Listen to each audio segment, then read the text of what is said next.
Assalamualaikum warahmatullahi wabarakatuh.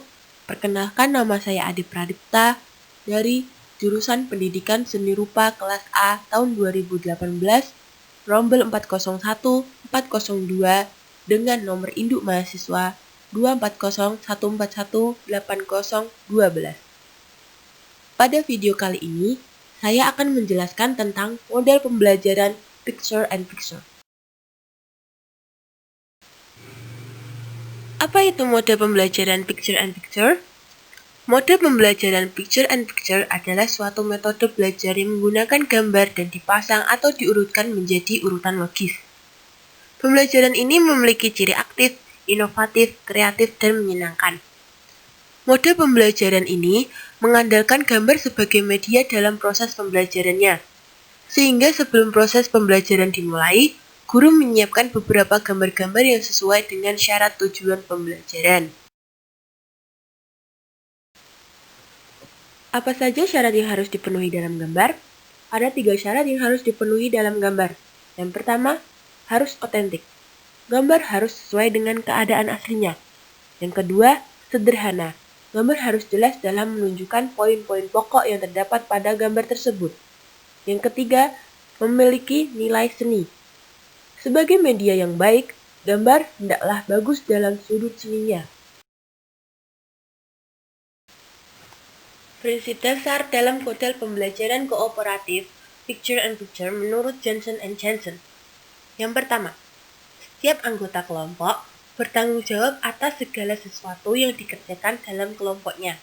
Yang kedua, setiap anggota kelompok harus mengetahui bahwa semua anggota kelompok mempunyai tujuan yang sama. Yang ketiga, setiap anggota kelompok harus membagi tugas dan tanggung jawab yang sama di antara anggota kelompoknya. Yang keempat, setiap anggota kelompok akan dikenai evaluasi. Yang kelima, setiap anggota kelompok berbagi kepemimpinan dan membutuhkan keterampilan untuk belajar bersama selama proses belajarnya.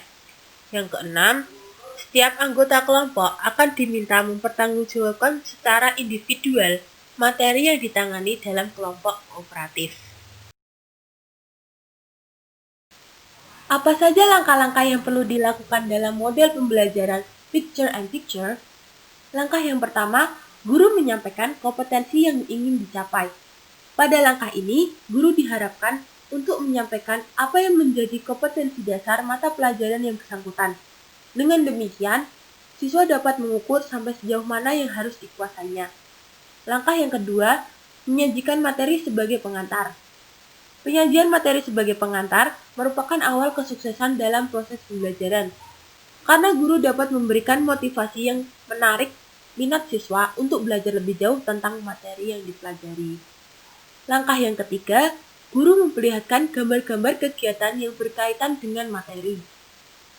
Dalam proses penyajian materi, siswa diajarkan ikut terlibat aktif dalam proses pembelajaran dengan mengamati setiap gambar yang ditunjukkan oleh guru atau oleh temannya. Langkah yang keempat, guru menunjuk siswa secara bergantian memasang gambar-gambar menjadi urutan yang logis. Di langkah ini, guru harus dapat melakukan inovasi. Salah satu cara adalah dengan undian, sehingga siswa merasa memang harus menjalankan tugas yang harus diberikan. Gambar-gambar yang sudah ada diminta oleh siswa untuk diurutkan, dibuat, atau dimodifikasi. Langkah yang kelima, guru menanyakan alasan atau dasar pemikiran urutan gambar tersebut. Langkah yang keenam, guru memulai menanamkan konsep atau materi dari alasan urutan gambar tersebut sesuai kompetensi yang ingin dicapai. Dalam proses diskusi dan pembacaan gambar ini, guru harus memberikan penekanan pada hal yang ingin dicapai dengan meminta siswa lain untuk mengulangi, menuliskan, atau bentuk lain dengan tujuan siswa mengetahui bahwa hal tersebut penting dalam pencapaian kompetensi dasar dan indikator yang telah ditetapkan. Langkah yang ketujuh, kesimpulan atau rangkuman. Kesimpulan atau rangkuman dilakukan bersama dengan siswa. Guru membantu dalam proses pembuatan kesimpulan dan rangkuman. Dalam mode pembelajaran Picture and Picture, terdapat kelebihan dan kekurangan. Yang pertama kita bahas kelebihannya. Kelebihan yang pertama, guru lebih mengetahui kemampuan masing-masing siswa. Kelebihan yang kedua, dapat melatih siswa berpikir logis dan sistematis. Kelebihan ketiga, membantu siswa belajar berpikir berdasarkan sudut pandang suatu objek.